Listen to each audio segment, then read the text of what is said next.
Stillwater Planning Commission of March 3rd will now come to order. It will be the process this evening to call for items on the agenda. The commission will hear briefly from staff first, then the applicant and/or their representative, and then open the public hearing and hear from those in favor, and then those in opposition of the request. When you come to the podium, please clearly state your name and address for the record. And then before closing the public hearing, both staff, the applicant, and/or their representative will be provided an opportunity to respond, to provide additional information, and answer questions.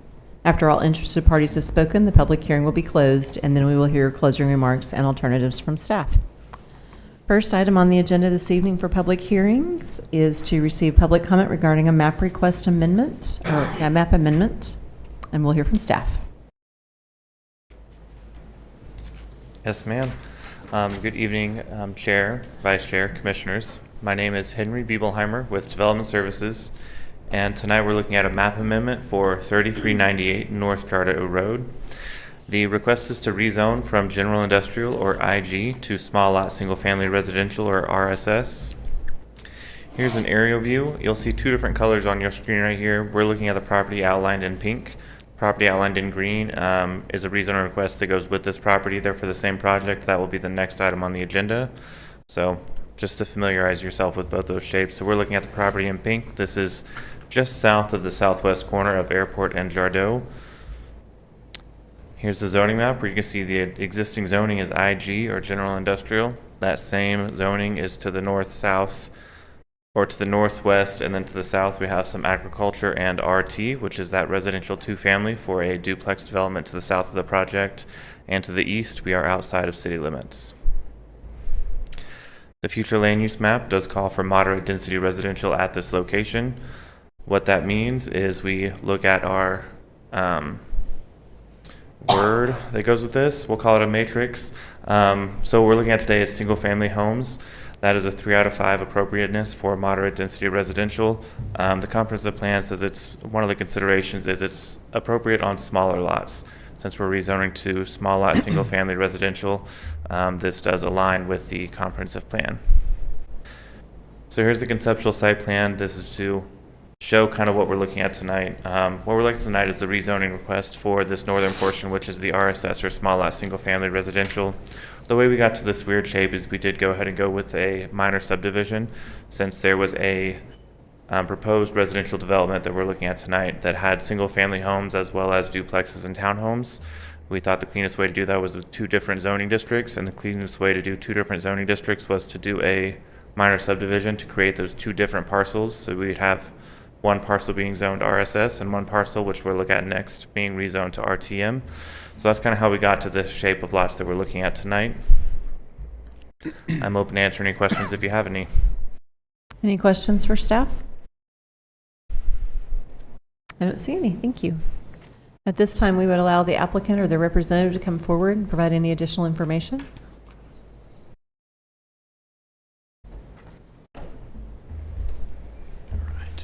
Good evening. I'm Caleb Smith with Craft and Toll on behalf of the applicant. Our address is 300 Point Parkway Boulevard in Yukon. And so I'd like to ask for your approval on this map amendment request.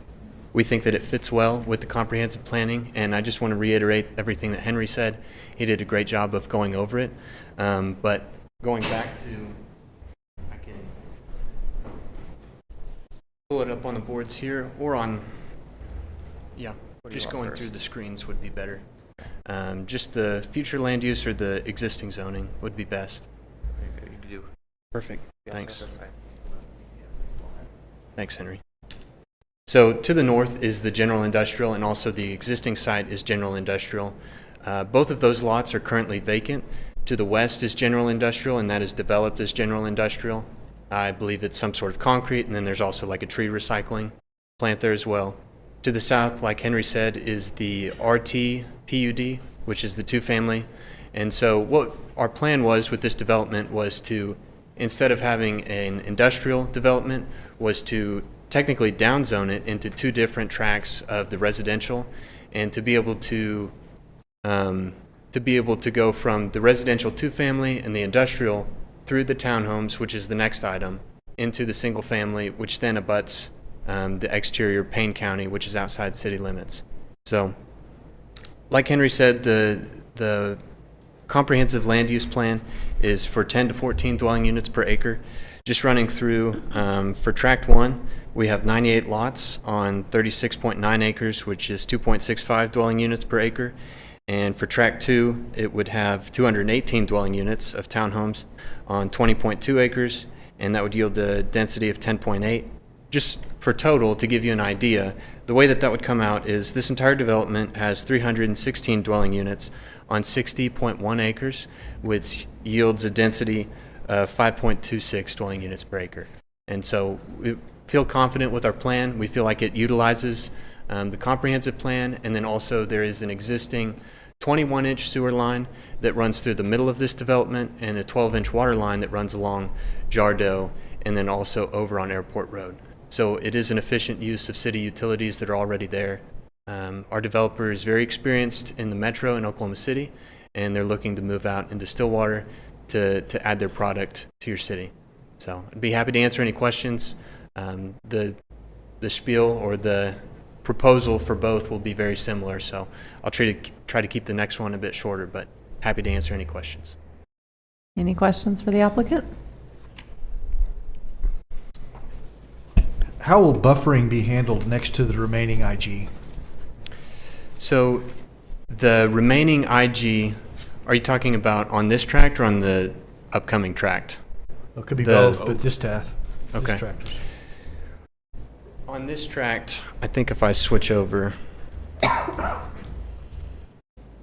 So for this first tract in the residential single-family small lot, all of that buffering to the west of the IG will be through the common area, which that is a blue line stream, and so we don't intend to touch it. We intend to leave it as much as possible.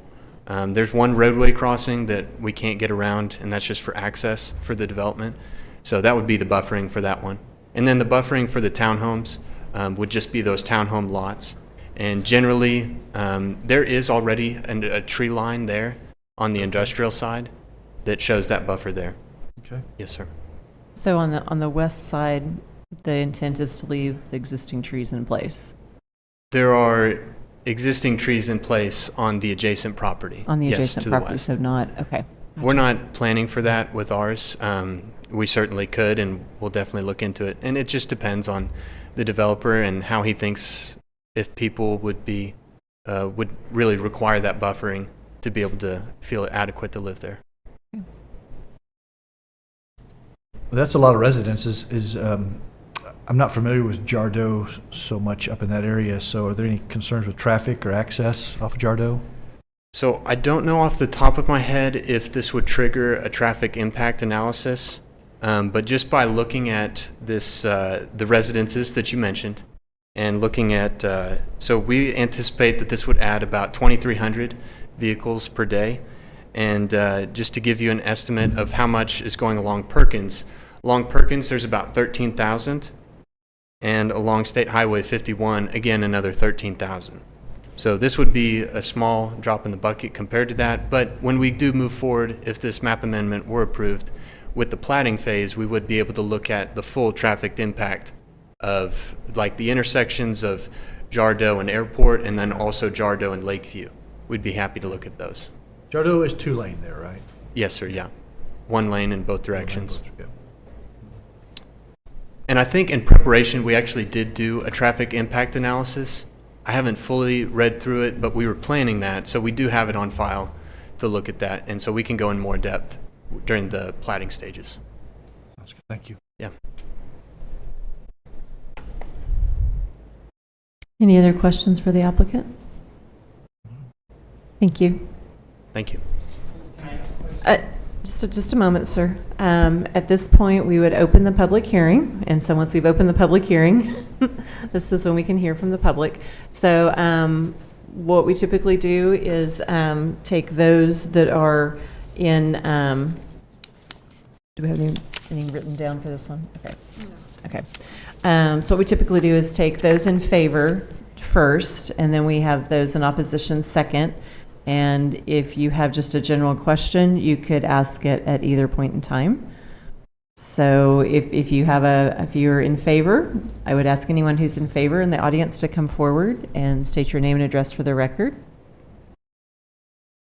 Okay, seeing none, is there anyone in opposition that would like to come forward or ask a question regarding this map amendment? Would you like to ask a question, sir? I would. Please come to the podium, and if you could state your name and address for the record. Keith Massar. I live at 2123 East Marcus, just east of what you guys are proposing. So the biggest thing for me is, so you guys asked about Jardo. Jardo was a dirt road from Lakeview to Airport 20-ish years ago. 25 years ago or so. Then they upgraded that to asphalt, and unfortunately over time it's degraded, and the road is actually in pretty rough shape. With all the extra work and businesses that have gone in Perkins Road, a lot of people go around that path. And I noticed, you mentioned a impact study.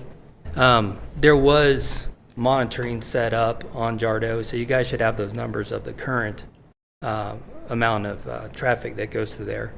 But adding the additional cars without doing anything to the infrastructure of that road is going to be significant. And another question I have relates to, is this entrance that they have, is that going to be directly across from our entrance at Marcus Drive? It looks like it is. Yeah, we after we get through Okay. with this piece of questions, then we'll give him an opportunity to come Okay. back, the applicant, and answer that question for you. So my biggest concern, besides the population density, going up significantly, and also the types of homes that are going in. I mean, are these middle income homes? Are they low income homes? Are these Section 8 homes? Or what? I see it looks nice on the map, but what is it? What are you really proposing? I mean, those are definitely some of my concerns there. All of us on Marcus, I mean, we're probably a smaller population, but we all have, 2 to 5 acres of land, and always been outside the little envelope, I guess, of Stillwater. Okay. Any other questions for us, or that we could pose to the? Yeah, if you'd like to come forward, state your name and address for the record. Yeah, you can pull it down. I'm Margaret Massar. I live at 2123 East Marcus. And I was wondering, if it remains industrial general, what does that mean? Versus, I mean, if it remains what it is now, will some loud business move in, or would it remain as it is? Or because I'm not excited about the prospect of all these houses being across from me. We moved there to be in the country. Peace and quiet is what we wanted. Change is different. I know, but Gotcha. I'm Okay. concerned about the amount of traffic. All right. All right. Thank you. Is there anyone else in the audience that would like to speak in opposition? Yes, sir. Please come forward and state your name and address for the record. Good evening. My name is William Cole. I live at 2324 East Marcus.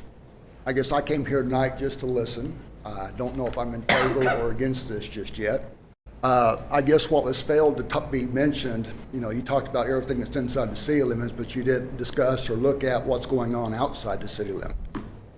There's currently a 10-acre commercial site at the corner of Airport and Jardo that starts their business at 5 o'clock in the morning and usually comes back at 10 or 9 o'clock at night to unload. And we have the light pollution from that facility. And also the city of Stillwater has put their electric plant on the north side of Airport, which will be on the north of Joyner. All these houses will be backing up to that commercial. And I'm just hoping for a good residential development that's successful, because all it's going to do is bring value to the neighborhood. But if you're trying to cram residential up against the recycling center, up against industrial use, which this has been planned for industrial ever since, I guess I've been out there since 1993. So I guess I'd been expecting some large corporation or industrial plant to come out there and put nice landscaping out in front. But I guess that's what I was wanting to make sure that was mentioned, that you knew that there is someone out there already, not just a vacant tract of ground and a couple of trees and 3 deer. You know, there's a neighborhood right across the street of large tract and site-built homes. And that's all I have to say about right now. Thank you, sir. You're welcome. All right, I'll ask if there's anyone else in the audience that would like to speak in opposition of this item to please come forward. Okay, seeing none, we'll give the applicant an opportunity to respond to questions that are posed.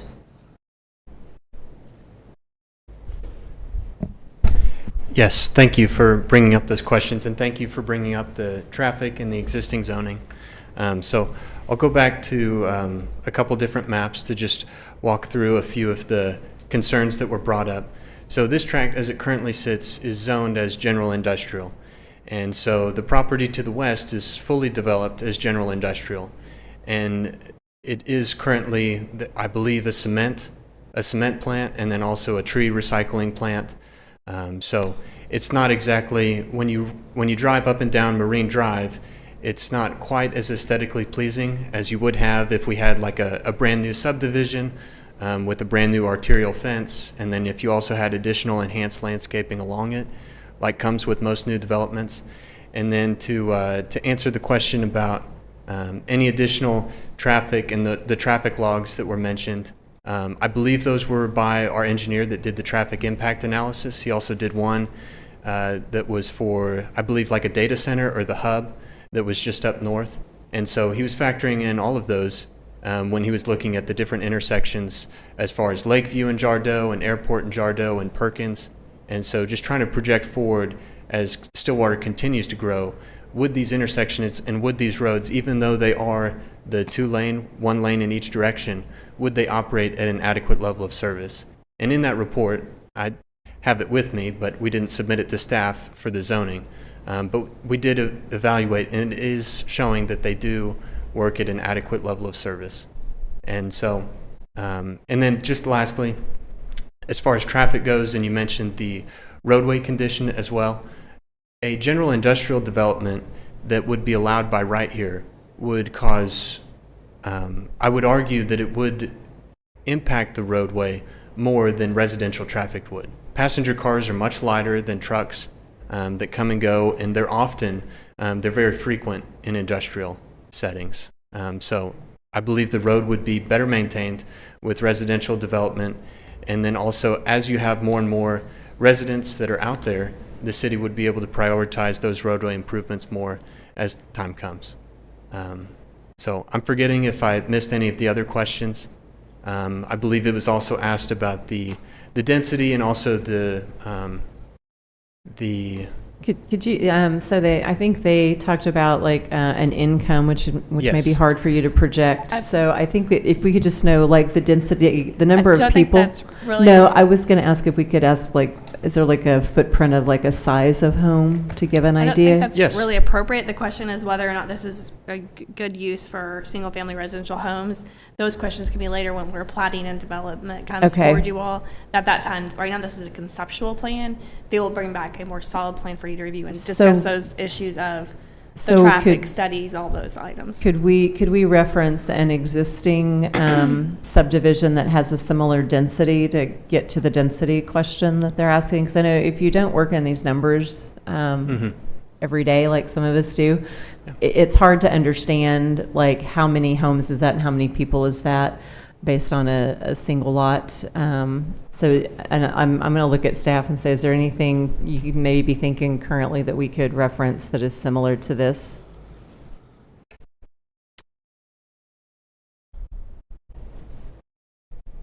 Yeah, we didn't prepare an answer for that one just because the density calculations we didn't really get in depth of. The size of the lots are similar size lots as what you would see in like or what they're proposing in this conceptual layout, which is still subject to change, would be something similar to like a park view going down on the southwest or something like the canyons up in the north. Okay. They're proposing similarly So, sized so, lots. so similar size lots, similar density per acre, like what we're seeing at the canyons. And I think that's what I'm getting at, because we don't necessarily, we can't hold a plat in a size of a home down.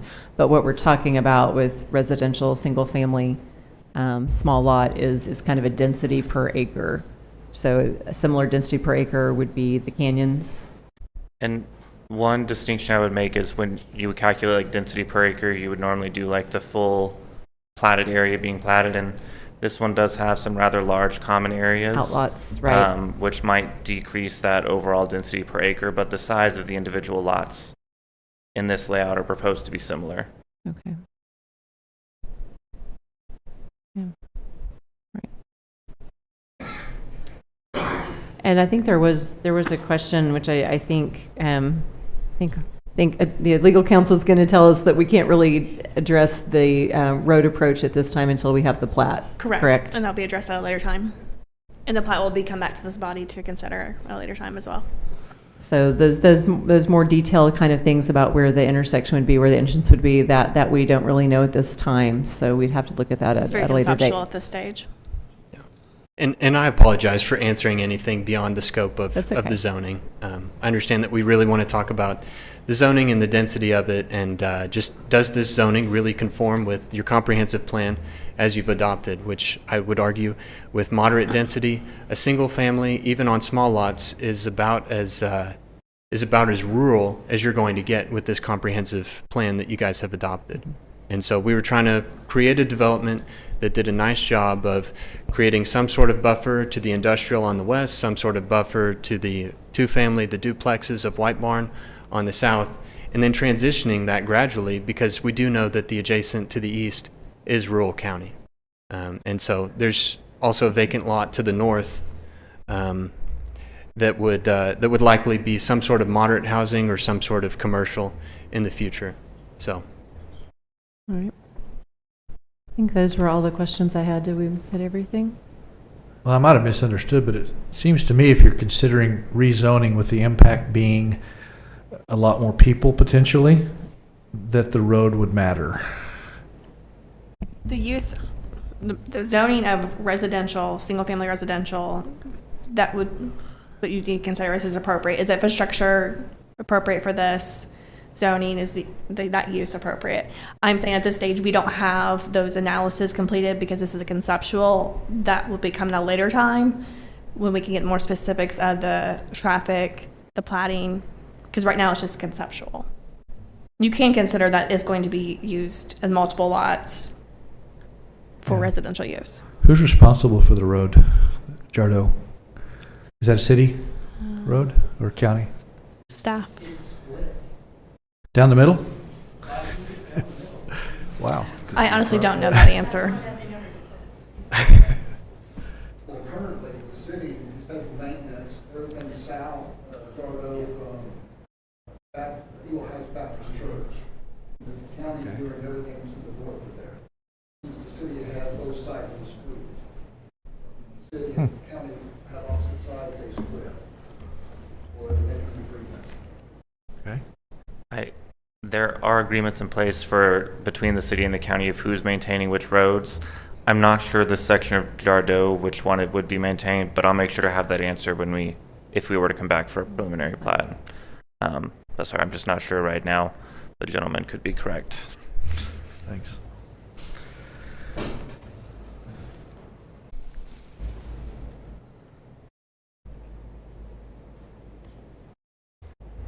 I think. Oh, go ahead.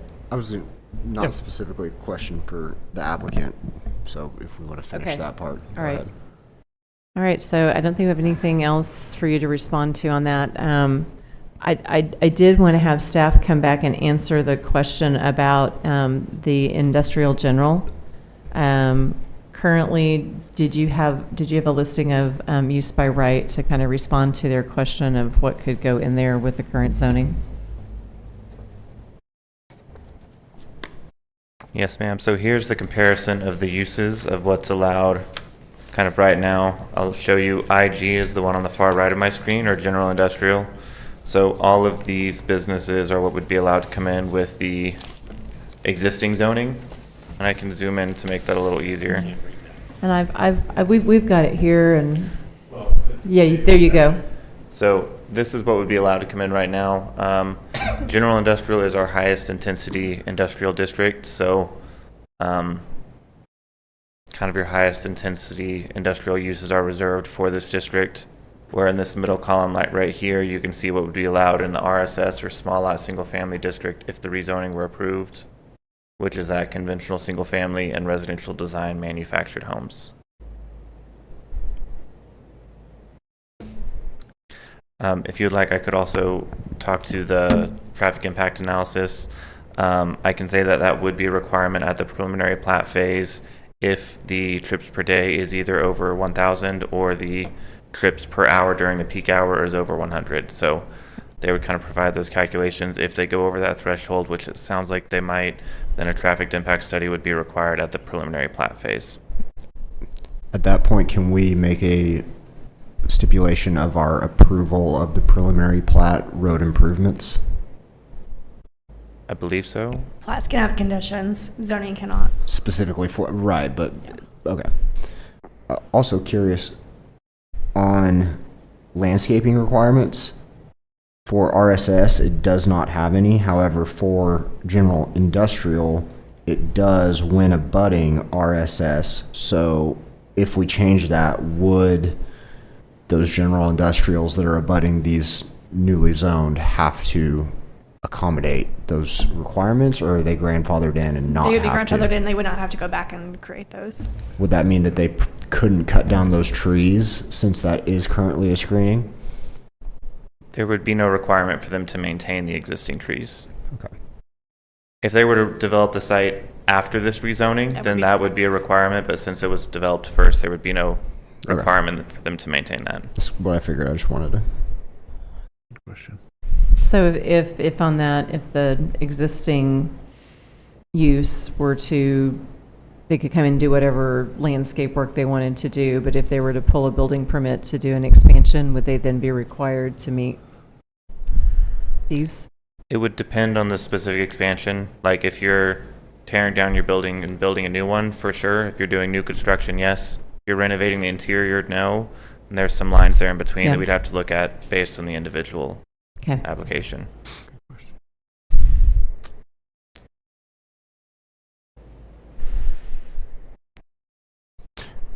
Why was this changed from general industrial to moderate density housing in the comprehensive plan? That's a good question. It just feels that whole area is very industrial zoned. So picking out this one section and saying we want to focus on housing there, I want to understand the thought process behind that. I'll go ahead and pull that back up as well. I think it had to do partially with just the development patterns of the area, with the single family on the east side of the street, the residential two-family on the south. I think this was laid out as the moderate density residential to kind of buffer the existing industrial and the existing residential to support that. I think it could also be that there's a lot of industrial in the area that's not developed or is developing very slowly, so this could... You have the future land use plan. Oh, this is... Oh, that's zoning. That's the So zoning. sorry. Thank There's you. that. It was on the wrong map. So I think that was some of the justifications there. But I know that to actually answer your question, there was different engagements that were done where you would put, dots of what you want to see places. And that was one of the heaviest influences in creating this comprehensive plan was with the, forgetting all the words, with the advisory group as well as with the public, we did different activities to kind of see how the city could develop. And then that was kind of the basis for the comprehensive plan, the future land use map. And then they took in the existing development patterns to kind of influence that as well. Thank you.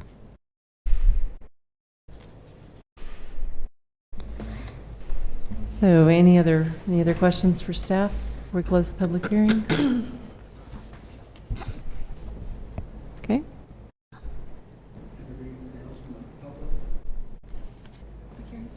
Okay, yes, sir, you could approach again. Once again, my name is William Cole, and I don't want to be indifferent. But basically, we're looking here. Could you get a little closer to the microphone? Because we have Okay. people that are watched on TV, so. Yes, sorry about that. That's okay. I guess, I am concerned about, property values inside the city limits, outside the city limits. We know it was industrial for the last 30 years. We had the buffer of Jardot to protect us. There's nothing we can do about that view. But what we're seeing is that they are wanting to push people, single-family housing, closer to that industrial work. There's currently 4 concrete plants over there. And the recycling center, and until you go out there and spend, the morning there or in the evening and see what kind of traffic there is, I'm just wanting this to be a successful development and not something that doesn't make it.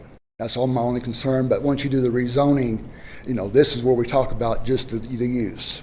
Where the driveway is, density. I understand it can be industrial, but for us, we know we have the buffer of Jardot. But with this rezoning, you're wanting to push people to within a quarter mile of that industrial use, and then have them come back and talk to you about their problems. Thank you for your time. Thank you. Okay. At this time, we would close the public hearing and ask staff to present findings and alternatives.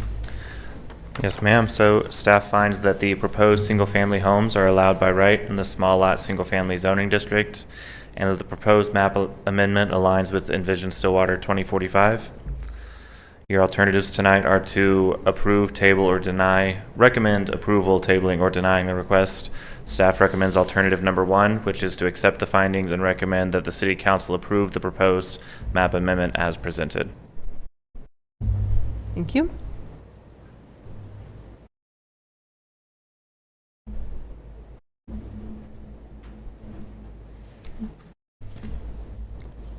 My thoughts would be that it aligns with the 2045 comprehensive plan, and as far as the development that is being presented goes, I'm going to save my thoughts on that for the preliminary plat, because that's really when we can talk about traffic study, when we can talk about density, when we can talk about screenings. And to me, it makes sense if the city thinks that moving the density of moderate density housing in that direction is what we're envisioning, then I would support that.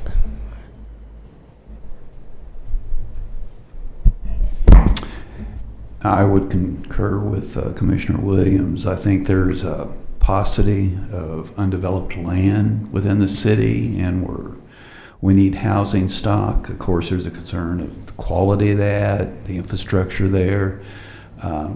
We understand the concerns with the street, but I think that can be addressed at the preliminary plat. Yeah, you touched on another good point. As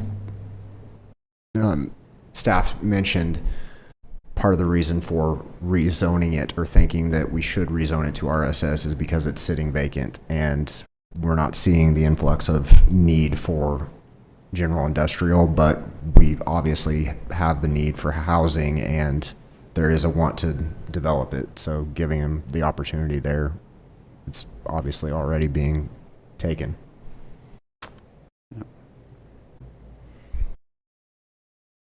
Chair would entertain a motion. Motion to approve the rezoning to RSS as presented. Second the motion. We have a motion and a second. We shall now vote. Motion passes 4-0. Next item on the agenda is to receive public comment requesting a map amendment for MA 25-18, which is, I believe, related in the same general area. Yes, ma'am. I'll go through this presentation a little bit quicker. So this is the one just to the south of this, the parcel we were also looking at a second ago. This is a request to rezone from general industrial, or IG, to two-family and multifamily residential, or RTM. This time we have the same aerial image. We're looking at that green L this time, which is proposed to be rezoned to RTM, residential two-family, multifamily. Here's the future land use map, which again is that moderate density residential. This time we have the same slide, but instead of looking at those single family homes, I'm going to skip down to the missing middle homes. That's what would fit the category of the proposed duplexes and or townhomes would fit that missing middle. To just explain that a little bit more, on one side you have your single family homes, that's your traditional one lot, one house.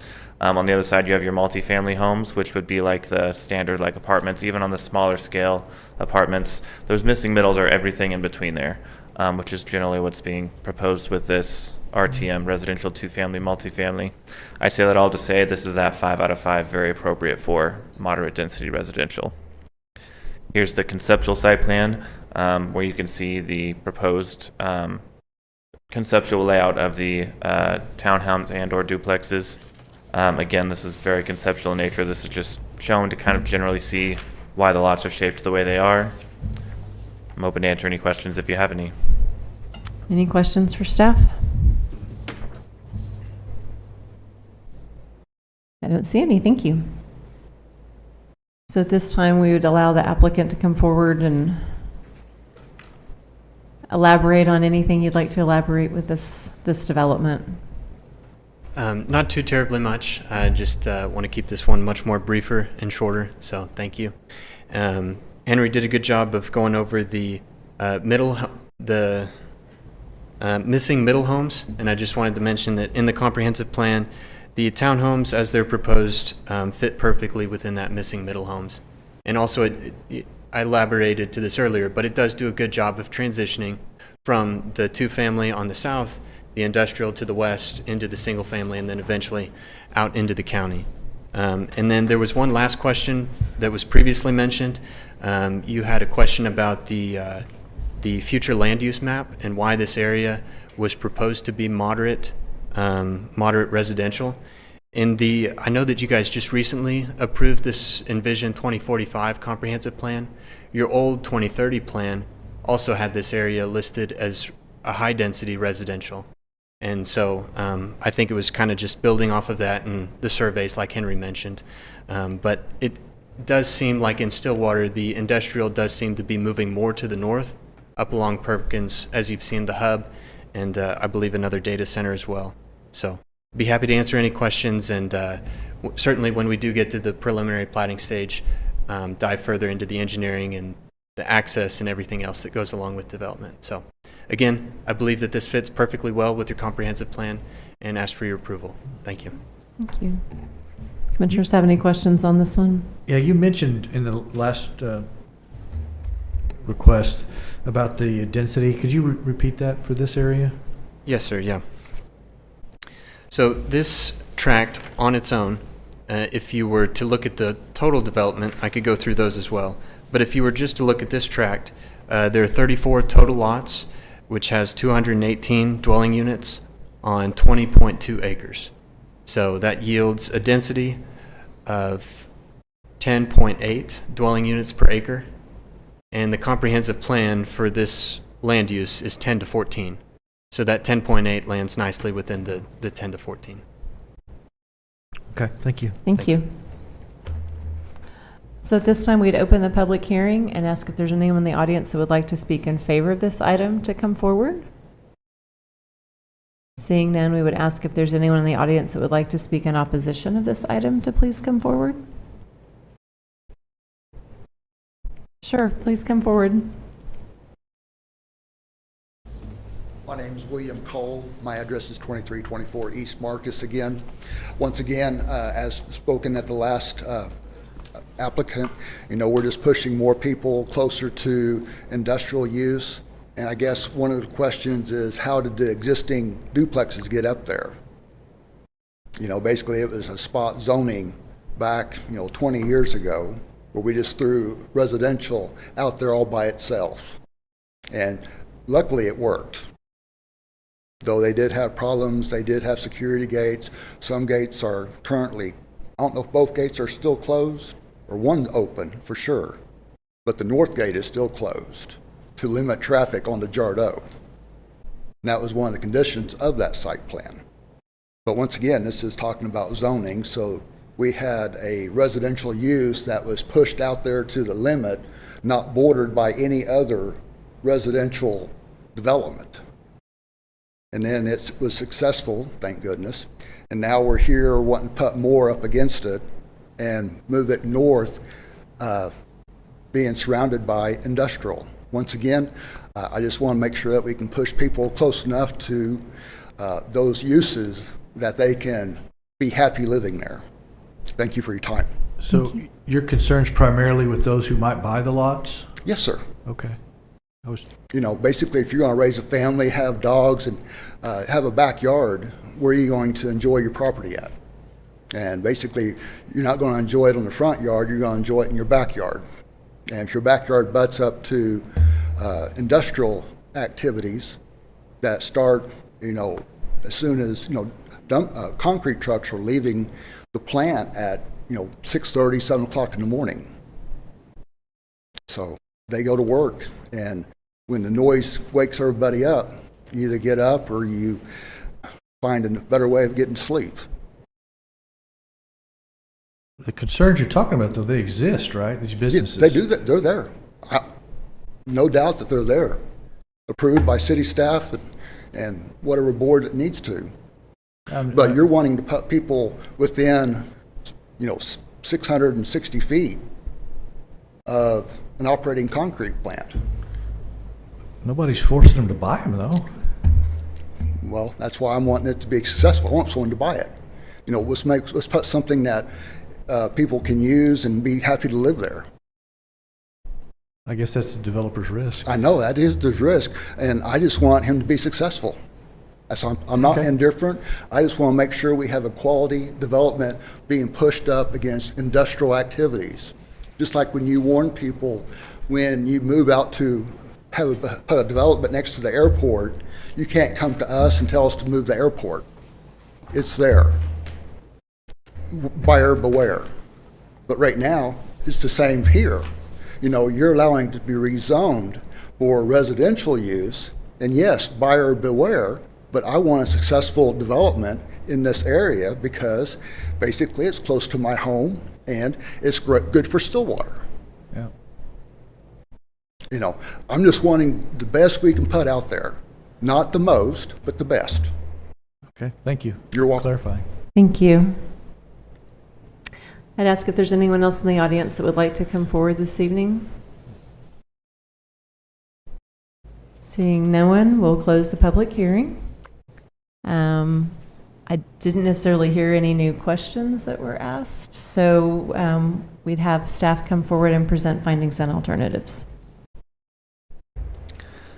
Yes, ma'am. So tonight the findings are the proposed townhomes and duplexes, two-family, are allowed by right in the two-family and multifamily zoning district. The proposed map amendment aligns with Envision Stillwater 2045. And the alternatives tonight are to recommend approval, denial, or to table the request. Staff recommends alternative number 1, which is to accept findings and recommend that the City Council approve the proposed map amendment as presented. Thank you.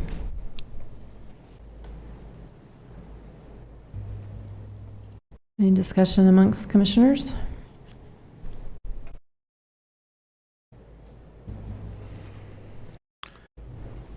Well, I think the max density is 20 that's allowed, and we're about half of that, so it seems reasonable. So, nothing else really.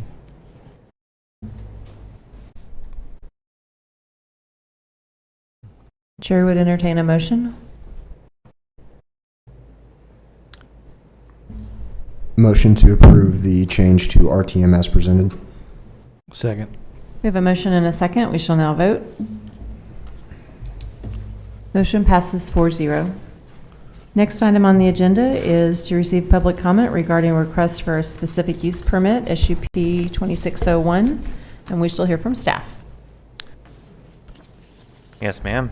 Tonight we have a specific use permit for 4115 North Perkins Road. This is to allow chemical manufacturing facility in the General Industrial or IG zoning district. Here's an aerial view of the property. As you can see, it's outlined in pink, and it's located at the northeast corner of Perkins and Airport Road. some developments that we're aware of going on. This property is just south of the existing data center going in, right there off Perkins, and it's just north of the hub that's going in on the southeast corner of Airport and Perkins. Here's the street view, which is from Perkins looking east. This is just north of the facility, so this is kind of the north end of the facility, which is where they're proposing to put the chemical manufacturing facility, which we'll see in just a second. But first, we're going to talk about the zoning map. This property is zoned IG, or general industrial. As we can see, there's general industrial to the north, to the east, and to the west. There's also some P, or public land, to the west, as well as to the south we have some CG, or commercial general, which is where the hub is currently under construction. Here's the future land use map, which does call for industrial and skilled trades at this location. A note on the future land use map in the comprehensive plan is that it doesn't generally get as specific as to say this is a location where you should approve specific use permits for higher intensity uses. So it doesn't get that specific, but it does generally say that industrial is very appropriate at this location, which means it does support the specific use permit. Here's the specific use permit site plan. This does generally meet the requirements of the specific use permit site plan as laid out in our code, with 2 exceptions, which are those conditions we'll talk about we'll go ahead and talk about them now. We're going to get into discussing those kind of more in a little bit, but as a brief overview of what we'll be talking about tonight is, one is the sidewalk along Perkins. A unique situation with this parcel is that they are leasing a portion of the Kingspan property, which I'll let the applicant get to discussing a little more. But what that means is they're proposing to develop a portion of the lot. So they're not proposing a minor subdivision to create 2 lots. They would be sharing the Kingspan property. So with that being said, the applicant is requesting to build a sidewalk along Perkins only for the portion of the lot that they're developing. The code does say that you are required to develop sidewalks for the site as it's being developed, which we've interpreted to be the lot, which is along Perkins as well as the north side of Airport. But for this specific use permit, to kind of clarify that requirement, staff is recommending the condition that sidewalks be built for the full length of the parcel along Perkins. So that's one of the things that will be discussed tonight. The other is the parking requirement. The parking requirement as it sits now, again, I'll let the applicant get into the actual numbers here and explain why the existing parking they would say is adequate. But to get into the context of how we got here, right now the existing parking lot, which I'll go ahead and show you right here, is the existing parking lot for the Kingspan property. With the construction of this Synthesia site, which is right here, again on the north side of the property, they're proposing 8 parking spaces right here, and the rest of their parking requirement they would be meeting by making this existing parking lot a shared parking facility. Our code does encourage you to create shared parking facilities, and it even allows you to get a 10% reduction in parking requirements for all facilities using that shared parking lot. But you do have to show that you meet the parking requirement for all uses minus that 10%. So when we look at this, on this site plan, they have to show they meet the parking requirements. So we requested the applicant to show the parking requirements for the Kingspan facility the way it sits now, as well as for the Synthesia site as it's being added on. And to meet that parking requirement, they would have to build a lot of parking. Between 200 and 300 parking spaces would be required to be built on top of what is there existing. And if that were not to be utilized, if that were not to be used by that would generally be considered a net negative to the public, as that would be reducing that greenscape and landscaping that is there between Perkins and the existing facility. So staff says as long as you can justify that you would be using the existing parking and you don't need any more for your use, the specific use permit is allowed to modify parking requirements as a condition of approval. So that is one of the conditions that we would be recommending as well. And I'll let the applicant get into those specifics. But with all of that, do you have any questions for staff? Any questions for staff? Is there zoning that allows for this without a specific use permit? No, sir. It's only allowed with a specific use permit. The code that controls the parking requirements is all based on square footage, right, of the facility? Yes, sir. Not the use of it, not what they do in there, just square footage. There are some situations where it does depend on what's going on. So, for example, if you are, one example is what we're doing is a warehouse. You can either do 1.5 parking spaces per employee, or 1 per 2,000 square foot of the building, whichever is more. That whichever is more is what is requiring the applicant to do the 1 per 2,000 square foot, which significantly increased their requirement. Okay, thanks. Yes, sir. Any other questions for staff? Thank you. This time, we'd like to invite the applicant to come forward and provide some additional information.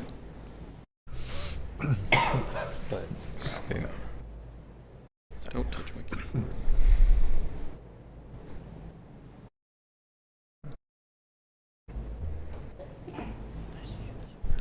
Good evening, Stephen Gose with Gose & Associates, 113 East 8th Avenue. Here on behalf of our client Synthesia Technologies and the landowner Kingspan Roofing and Waterproofing, asking for an SUP, like Henry said, to allow the chemical manufacturing. We went through the code multiple times trying to figure out the best way to do this, and this is the way to do it. So Synthesia and Kingspan Roofing and Waterproofing are both sister companies under the Kingspan umbrella, and they were looking at building this facility in Little Rock, and once the roofing came in and said, hey, we're going to build in Stillwater in this facility, Synthesia makes a polyester polyoil, which is a component to the foam board that they manufacture for the roofing insulation. And so their plan is to build on the north 270 feet of this lot, and I don't know if it's going to zoom in just a little bit. Whoa.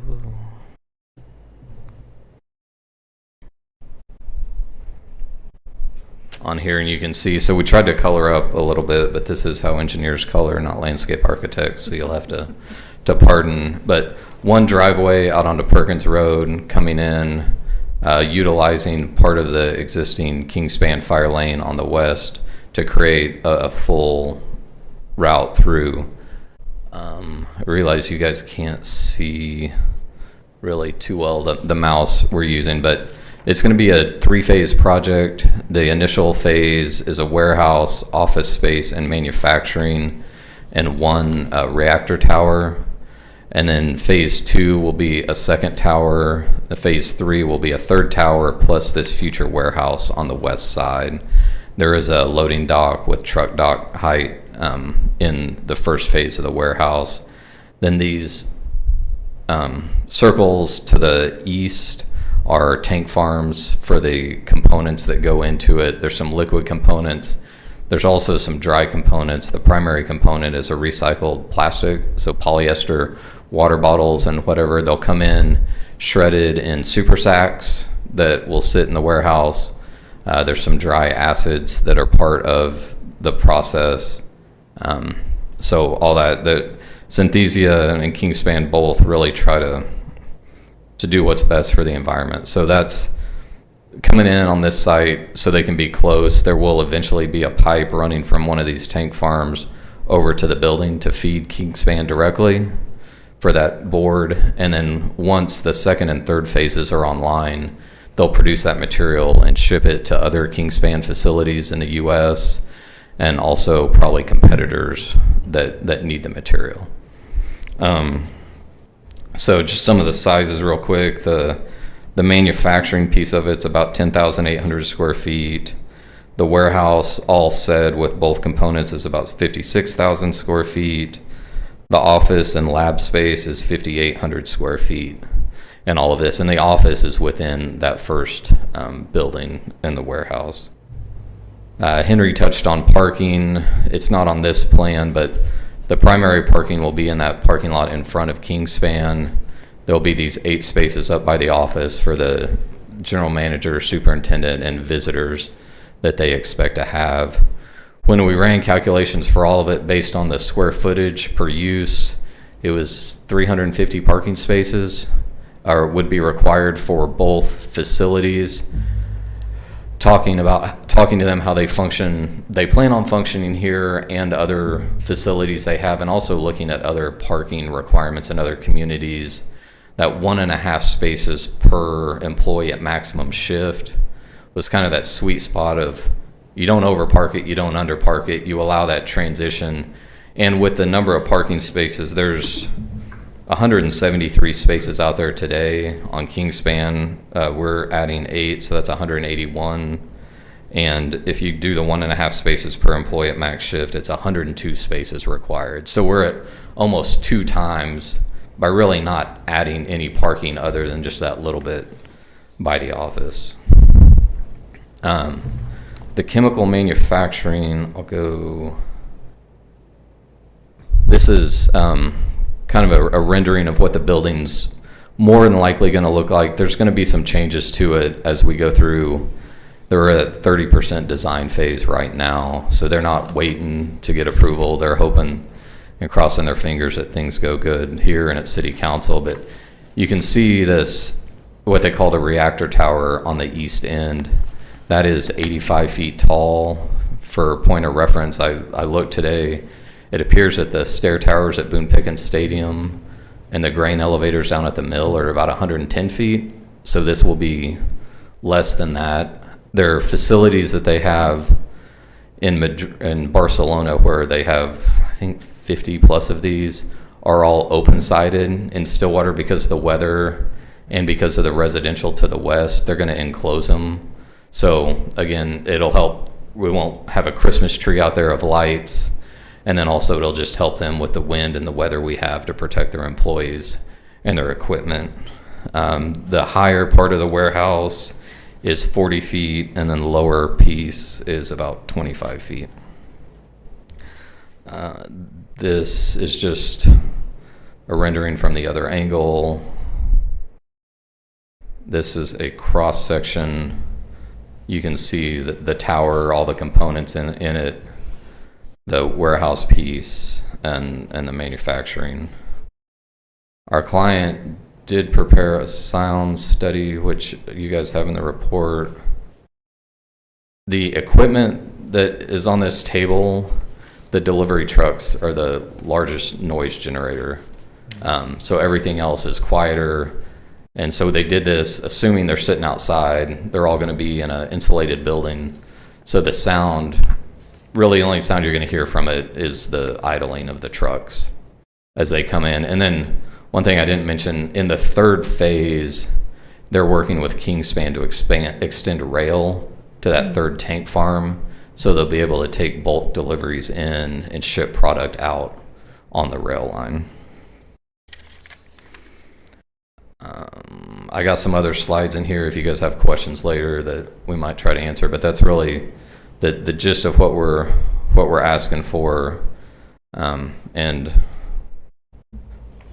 that site plan, zooming all over the place, is what, again, the architects are at 30% design, we're at 60% design, so they're pretty settled on what it's going to look like from the outside and how it's going to function. And grade-wise, we're cutting about 6 feet of elevation where this is at, because there's quite a bit of slope on the north side of that site. So there'll be a retaining wall near the north property line to drop it from the data center site. And then planting some larger trees, medium. We may do a mix of tree sizes once we get into the final landscape plan out here in front to provide that screening from the front. So I can answer questions now or wait till after the balance of the public hearing. It may be beyond the scope. I'm just curious. So how many new employees? So I have a chart for that. It's a $70 million investment. The first phase will be $30 million. The next 2 phases will be $20 million each. Phase 1 has 13 employees, then 19, 25, ultimately 27 employees. How guaranteed are phase 2 and 3? They have production goals they have to meet, and phase 2 and phase 3 are contingent upon them passing quality control tests for what's being produced in phase 1. So it's the money's on the book to build it. Are they running 3 shifts or 2 shifts or 1? They'll ultimately run 3 shifts. So it'll be 24/7? Yeah. Is there any type of environmental study that is associated with this? So everything they have, the outputs into the environment are very low. It's a low heat process. There's thermal oil boilers that will be utilized. They said it heats up to 240 degrees, and the reactor, everything that comes out is below the air limits for industrial uses. And then the water, so water doesn't go into the process, but water is a process. There's processed water that comes out because it's a glycolysis process. They will put that into the tanks and take it off-site for treatment. So the water from the process will not be put into the city of Stillwater sanitary sewer system.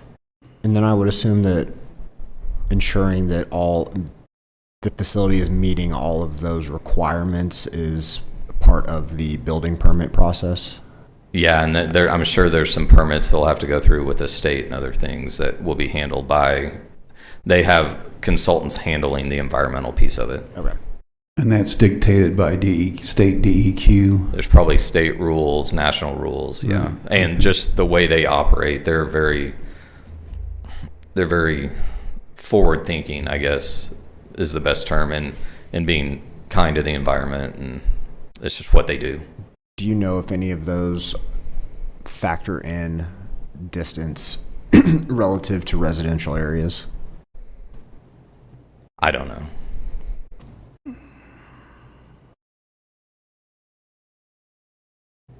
Any other questions for the applicant at this time? Thank I'll you. be here. Okay. At this time, I'll open the public hearing and ask if there's anyone in the audience that would like to speak in favor of this item to please come forward.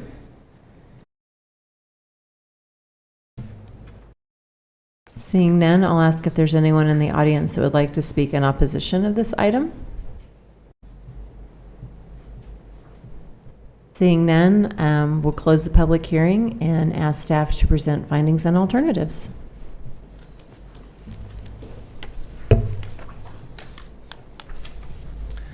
Yes, ma'am. So the findings tonight are that the Land Development Code allows for chemical manufacturing in the General Industrial District with a specific use permit.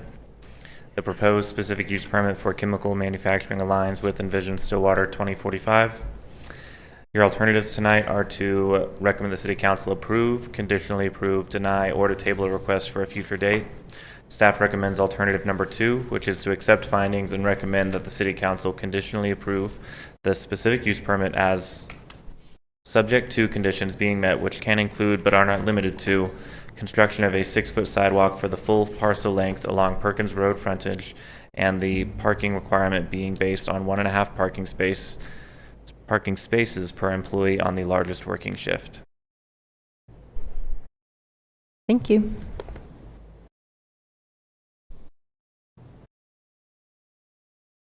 Well, I had two thoughts. One was, sounds like a really good project for Stillwater. I'm pretty excited to see that. And I'm excited that my 40 years of recycling plastic water bottles might have a use. Me too. So, yeah.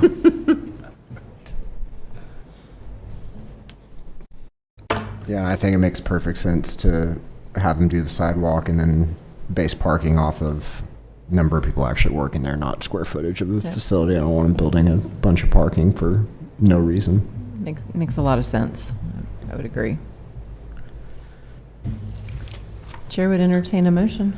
I'd make a move to recommend approval of SUP 2601 to allow chemical manufacturing in the IG district at 4115 North Perkins Road, subject to construction of a 6-foot sidewalk along the full Perkins frontage and approval of parking based on 1.5 spaces per employee on the largest working shift.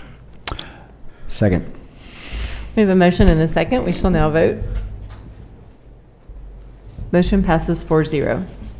Next item on the agenda is to receive public comment regarding a text amendment. This is TXT 26-02.